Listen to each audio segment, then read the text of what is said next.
everyone. Welcome to Season 5, Episode 7. I am Kalpita, and I have Fionn with me. How are you, Fionn? I'm good. You know, we're recording this on Saturday, the last day of February. And so officially tomorrow is the first day of spring.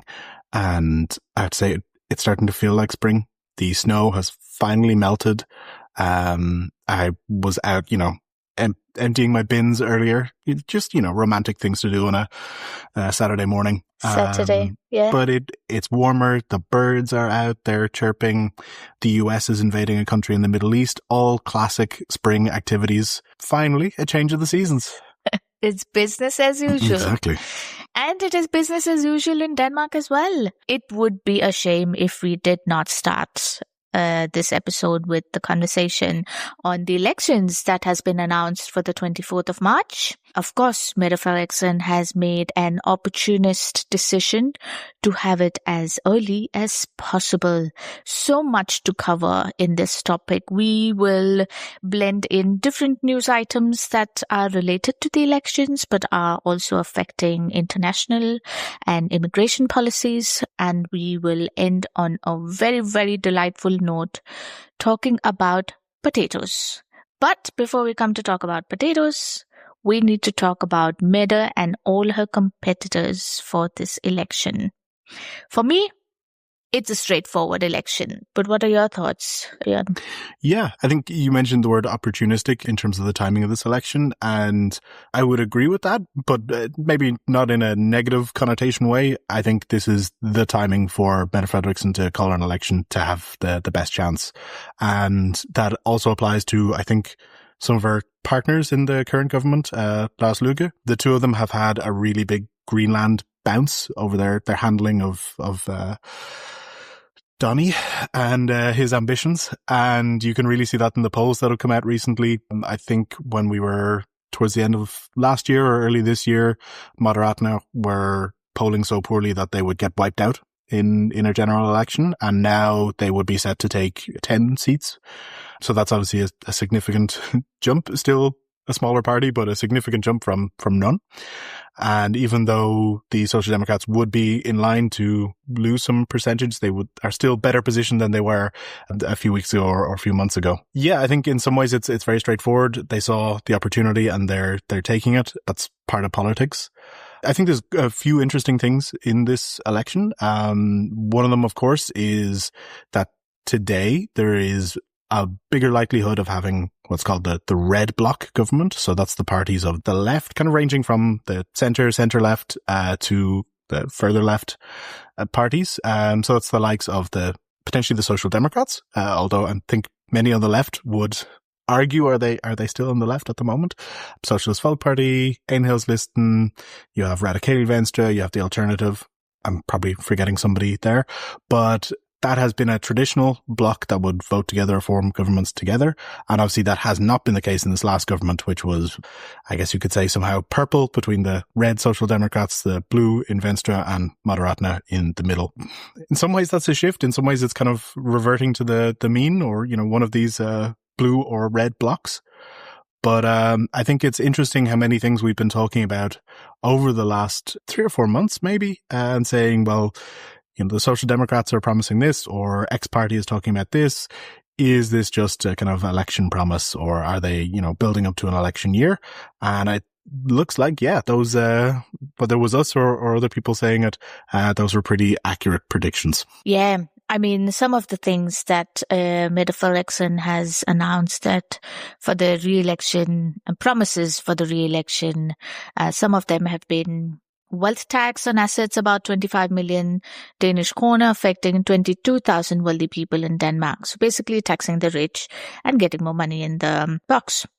And she has also promised removing property value tax for housing under 1 million Danish kroner. So most people, if you own a house or probably an andel, which is less than 1 million, then you get some sort of tax benefit on that as well. But there are other players involved other than Lars and Mette, which is Troels Lund Poulsen. He's one likely candidate as well. I think he has more of positive chance than the other candidate, Alex Van Opslee, who's the youngest among all of them, who was very, very popular in the previous election as well because of the way he managed his social media and how he became a very likable person among the youth, especially. I mean, beauty speaks in some cases, right?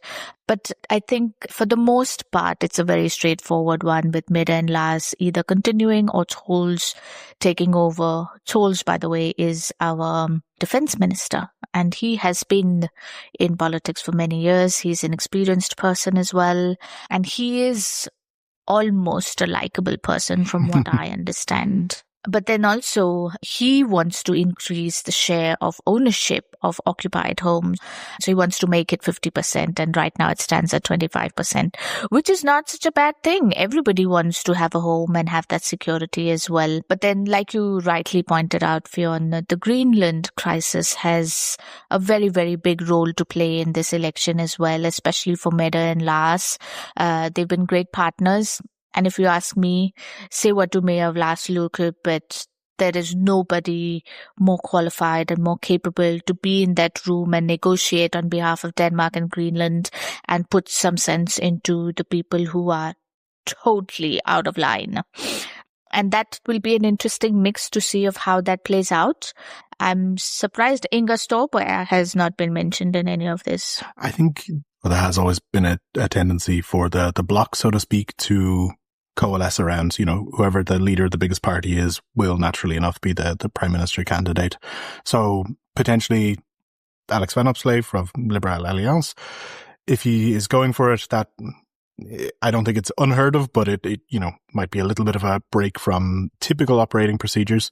Now, that said, I think it's interesting there because, of course, Troels Lund Poulsen is, he wants to be prime minister. He's the current defense minister. He is the head of Venstre, and Alex Van Opslee is the head of Liberal Alliance. And to me, that's kind of Venstre are bigger. They're an older party. They are in some ways, you could say, one of the parties of government, historically. It's often been the Social Democrats or Venstre. So they have this kind of critical mass, maybe you could say. But I do feel like Liberal Alliance have a bit more of the wind behind their sails, or a bit more momentum in terms of, Alex Van Opslee is more popular. He's more popular with younger voters, I think, and is more tuned into social media and that kind of online campaign than I necessarily have seen from Venstre. But who knows which one will actually play out? I would say probably, Venstre would have more of a chance, right? Getting a prime minister candidate. Although, as we said earlier, the current polls are kind of pointing towards a red bloc. One thing that I think is quite interesting, I mean, you mentioned Lars Løkke, and I think also Mette Frederiksen this applies to as well. They're two politicians that have not been always the most popular at home, but it's interesting to see how they are held up on a European stage or a world stage. And it's a little bit, to me, it reminds me a little bit of like Emmanuel Macron, who I know is deeply unpopular in many parts of France or among many parts of French society. And yet it's often, Macron is talking to Trump, or like there is an adult in the room. There is somebody who, in the broad strokes of Western civilization, is kind of standing up for largely things that are right. Not everything, obviously, but he is maybe a bit of a bulwark against some of the populism or rising fascism that we see. And I feel like Mette Frederiksen is very much viewed that way as well. So I think probably in a lot of European capitals, people will be hoping that she is re-elected. Now, you mentioned the Greenland crisis, and I think that is something that I think is quite interesting in this election, because for about a quarter of a century, Greenland's representatives in the Folketing, that's the Danish parliament, they've largely leaned towards the red bloc. And for those who don't know, both Greenland and the Faroe Islands, they both elect 2 members of the Folketing each. And Greenlands have typically sat with the red bloc. But this could potentially be a turning point. The kind of current members have chosen not to stand for re-election. Obviously, there's no guarantee that members of their own parties or people with the same kind of political direction will be elected then. And Greenland's Liberal Party has gained quite a lot of momentum in the last year. So they could be more blue leaning. And I think that could be interesting in terms of government formation, because those 2 or 3 votes from the parts of the Kingdom of Denmark that are not Denmark itself are often not necessarily kingmakers, but do maybe get you towards the 90 seats that you need. But I think any backing is not going to come without conditions. I think one of the things that might be a challenge for the blue bloc in this is that the chairman of Dansk Folkeparti, Morten Messerschmidt, last year he proposed changes to the Self-Government Act of Greenland, which would require a referendum in Denmark if Greenland were ever to pursue independence. That's not the case today. So I think for people in Greenland, especially probably politicians, right, those kind of proposals probably raise very serious concerns about sovereignty and about their journey towards independence.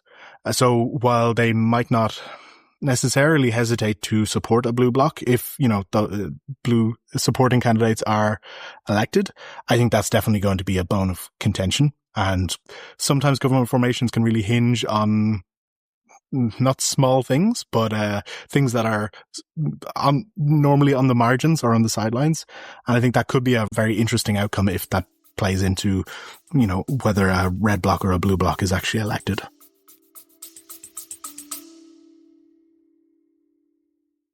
Did you know that the Last Week in Denmark newsletter is available in 8 languages? Hey there, this is Fionn from the Last Week in Denmark podcast, and every week you guys are tuning in to hear me and my fellow co-hosts talk about the top news of the week in English. But let's be real, we're all internationals, so not only are you speaking English every day, you're probably also speaking a bit of Danish, but you've probably also got your own native language as well, like the multilingual master you are. So why not treat yourself to the luxury of being able to read Danish news each week in your own native language? So head on over to lastweekdk.substack.com, that's lastweekdk.substack.com, and sign up for our newsletter delivered to you every single Sunday.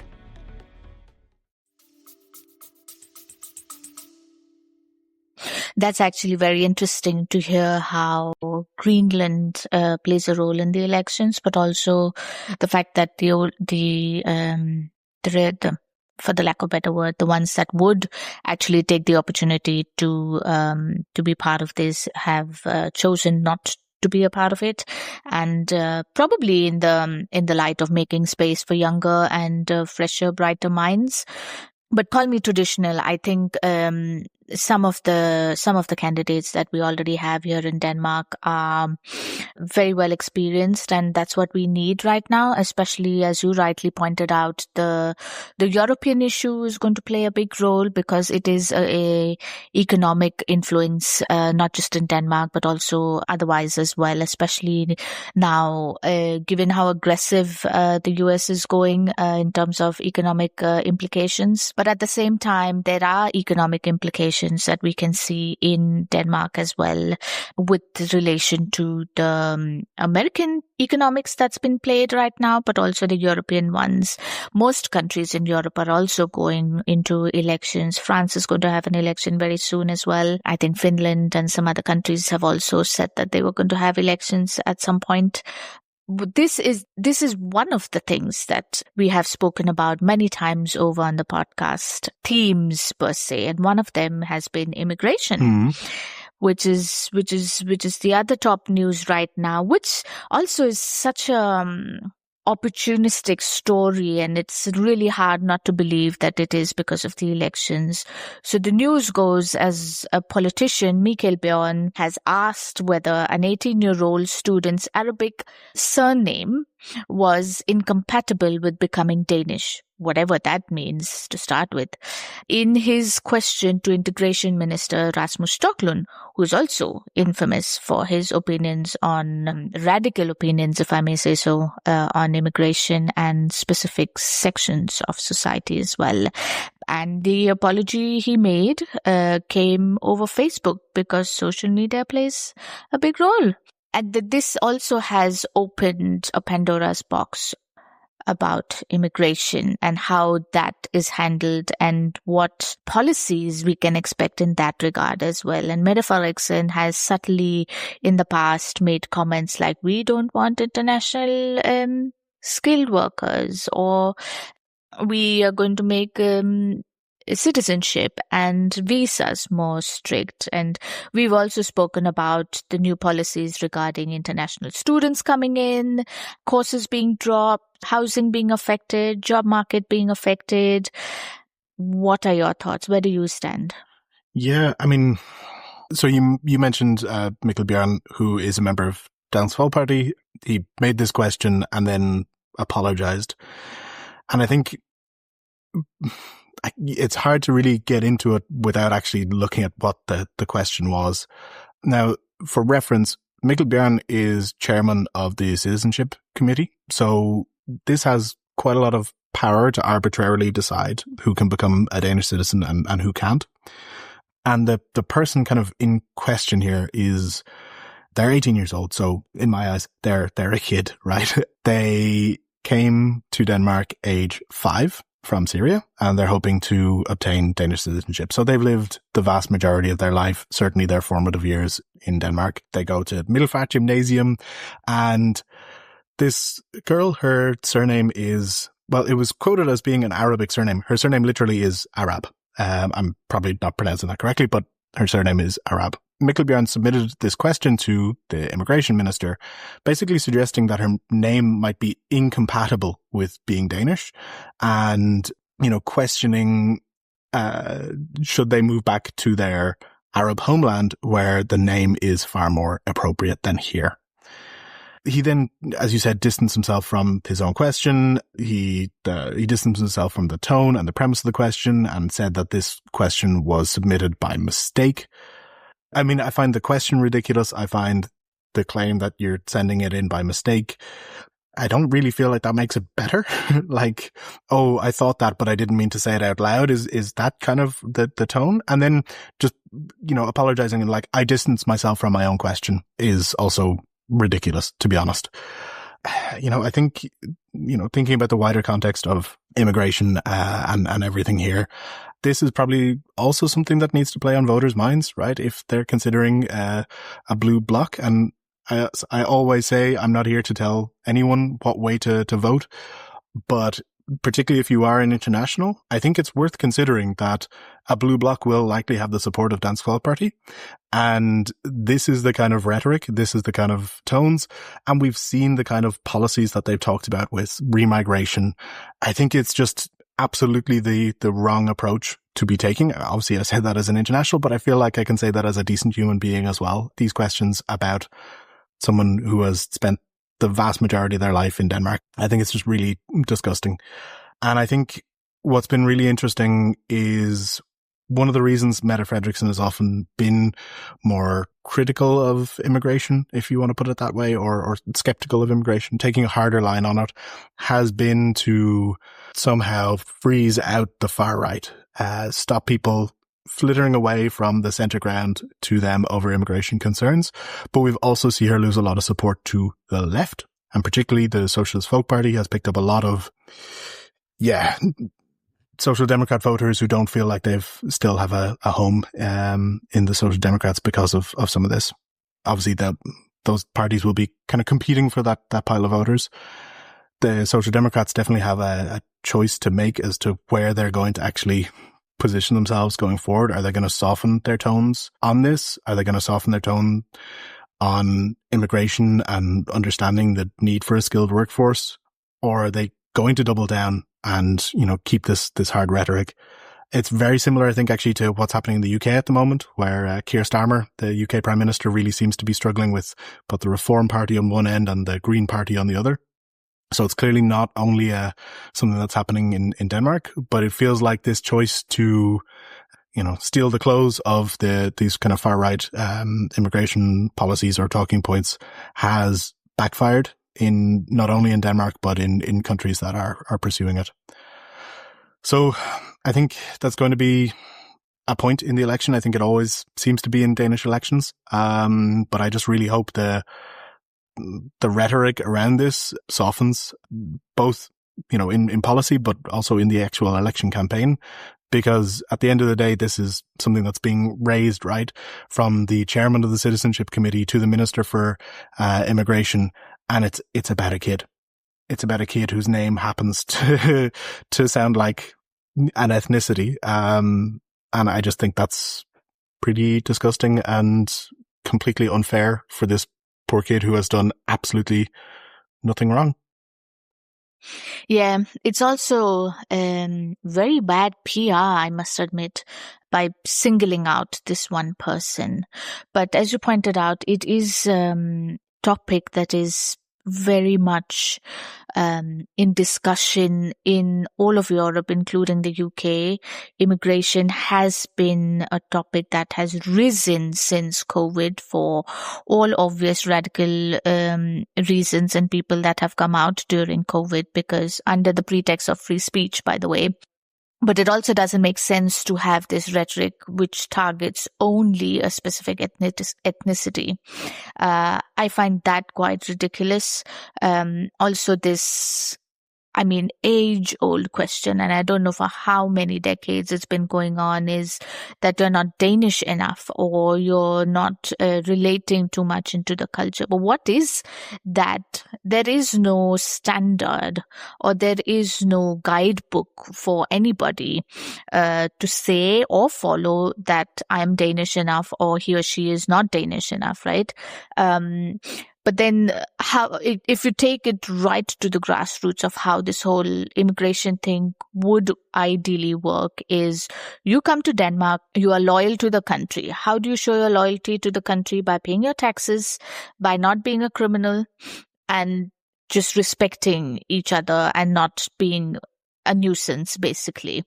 And that would apply to any country. Then you're Danish enough, then you're English enough, then you're French enough, you're Indian enough, or whatever else country you want to go to. But again, that narrative of what is Danish enough, and if we want to accept people from the Middle East or from a particular ethnic background, and then what about the others that you're not accepting? There has been conversations about people from Bangladesh, people from Nepal. There's been conversations about people.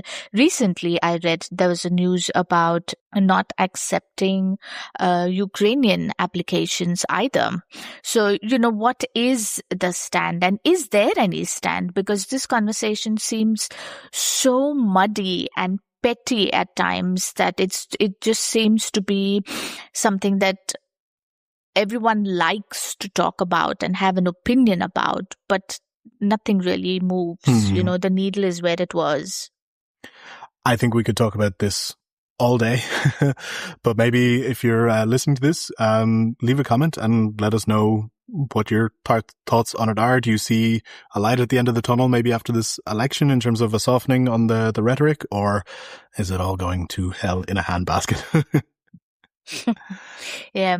And that brings me to to a related topic, actually, because one of the biggest news that has come out is also AI replacing jobs. There's an accounting firm called Dinero, and there are almost 70% customer inquiries that are managed by AI, which is where the world is heading, but it's also meaning that there's been a pause on hiring. Most roles, support roles especially, are not replaced, which means we're basically saying we don't need people anymore. We need AI, and we need better and better AI. And this is, if anything, a warning for office-based professionals and anyone who has had a start in the Danish job market with such a job, especially in accounting and customer service and things like that. The news says it could be a major disruption, but I don't want it to be such a bomb that AI is doing it. But I do see a change. We have spoken about this, and I keep saying, create more jobs for people. People are losing their jobs. It sort of started with Novo, and it has only cascaded to Maersk doing it now, and to startups closing down, and, literally running on one people strength. Do you think AI is taking over? I don't mean to sound doom and gloom, and I promise I won't for the rest of this podcast, but I thought it was interesting, right, seeing this case with Dinero this week. And I don't think it's unique to them. I think AI is replacing a lot of jobs that previously were done by people entering the workforce. So here they're talking about, customer service. And that is how very many people got their start, right? And I think we're also seeing that in some legal professions as well. And I think this is a big worry. And the reason I thought it was interesting seeing this week is that there was also a bit of a jitter in the US stock market on AI stocks. And that happened, I think, on Tuesday. But the reason why there was this jitter was a kind of viral scenario. And it is purely speculative, but it was published by US think tank firm called Citrini Research. And basically it posted this, what they call like 2028 global intelligence crisis, where they kind of looked at macroeconomic trends as a thought experiment and like, what would the global economy look like in 2028 if artificial intelligence adoption succeeds too well?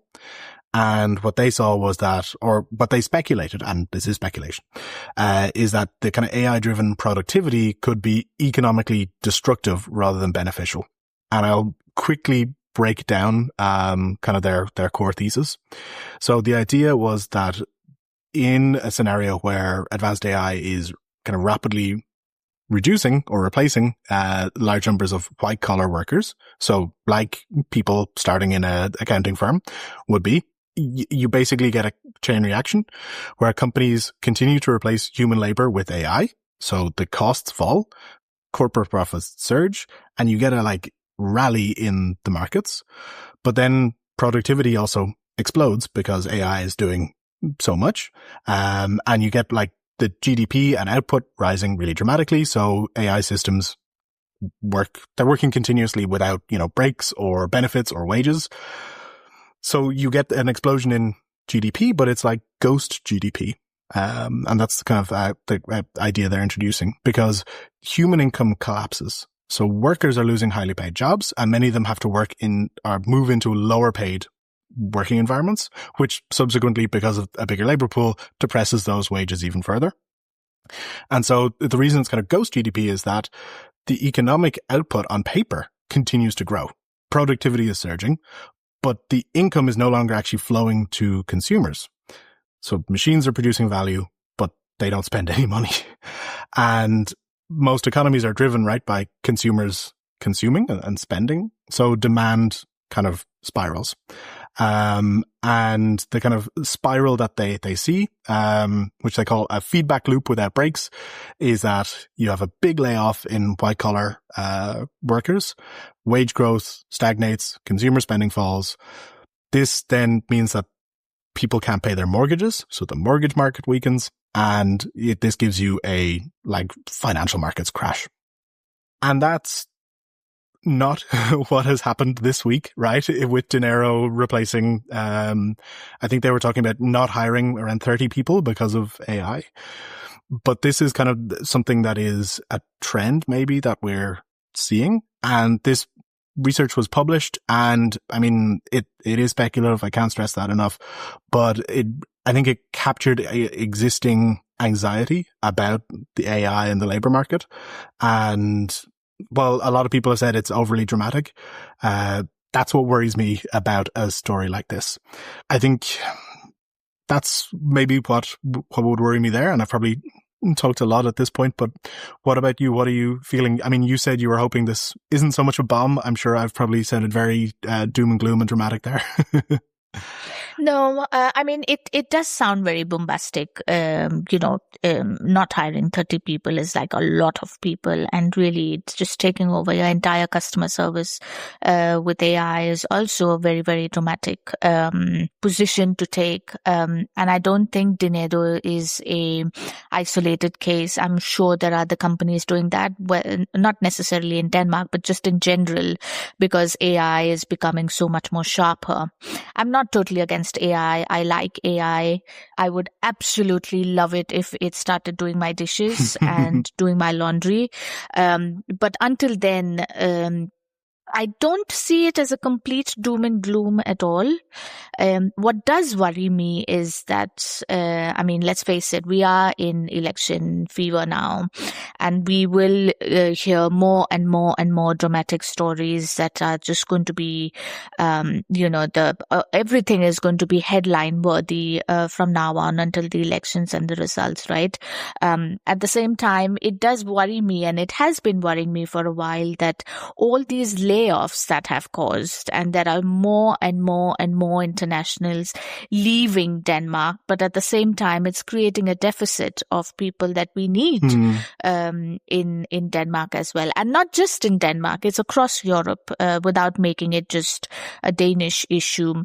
So I'm very curious to see how that is going to be addressed and what are the opportunities that are going to be created, right? Also, it does change the entire education system as well, because right now it seems it's better that you become a carpenter or a VVSer than becoming a lawyer or an accountant or something, right? Because anything that you do with hand has never gone out of the economic system.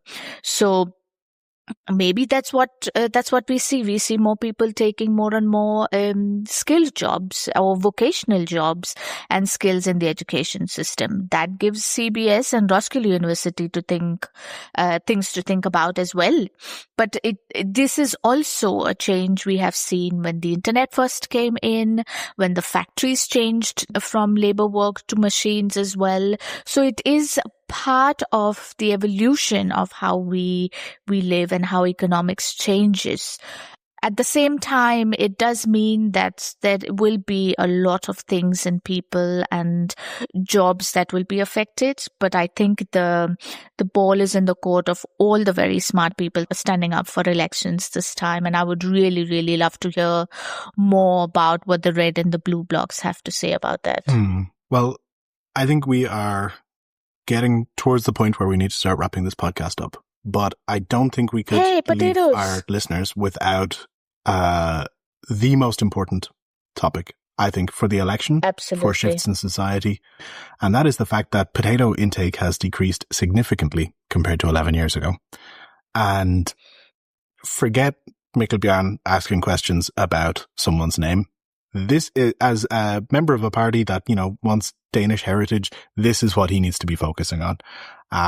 Yes. I have to, hold my hands up. I have vested interests here. I genuinely love potatoes in every form they come in. I will never say no to potatoes. So I'm completely biased. I think we should all be eating way more potatoes than we are today. But how are you feeling about this? Are you someone who has shifted more towards, I don't know, quinoa, bulgur, pasta, rice? Oh, good God, no. But I will admit that I come from India, so of course I have a lot more rice. And my husband absolutely loves pasta, but I also live in Copenhagen, so I am very, very inclined to having more pasta than potato. Having said that, we do make an effort to have seasonal potatoes. So every season or every other season, there are different types of potatoes that you get in the market, which we try and make all kinds of different things: roast potatoes, mashed potatoes, French fries or whatever, fried potatoes or chips, as you might know them. We don't do that as often. But then who can blame once in a while you go to a McDonald's and get the only good thing that McDonald's does is their fries. But I'm not a self-professed fan of potatoes, but I'm not against potatoes either. I think they're absolutely delicious and they're so versatile. But it's a shame, I do think, that the intake of potatoes has fallen from 28 to 55%, which is just the most dramatic thing. Forget jobs, forget AI. 55% of this glorious fiber, vitamin C, mineral packed food. I grew up in a culture where potatoes are the staple food, and I don't think I'm exaggerating when I say I'm sure I ate potatoes every day as a child. Like almost every, I remember being in Indonesia a few years ago, and we went to a cooking class, and the chef was kind of telling us, like, in Indonesia, it's not a meal unless you eat white rice with whatever you're having. Yeah. And to me, that was like the same with potatoes. I immediately understood the sentiment. And I just, I think this is 100% agree. This is the topic we need to be focusing on. Forget AI. Forget integration. Yeah, I must mention that potatoes is also a very big, important part of crisis preparedness, especially for those who have a garden or have a balcony or whatever. You can literally survive on potatoes. If there was ever a crisis to happen, that one of the most easiest kitchen vegetables to plant, and they will keep you full. They're nutritious. So, full on. I'm making a whole new case for potatoes to make a comeback. Bring potatoes back. And I think that is the message and the mindset we should leave our listeners with this week. Absolutely. That you need to be eating at least 5 to 10 kilos of potatoes a week, I would say, I'd say 1 potato a day. Start with that. I think that's rookie numbers, but I will admit I'm on the extremist end of the spectrum from the big potato lobby. We are making friends, Fionn. On that very, very nice, positive, nutritious note, thank you everyone for listening. If you have an opinion on potatoes and why they should make a comeback, please do write into us or leave a comment. Until then, see you. Bye-bye.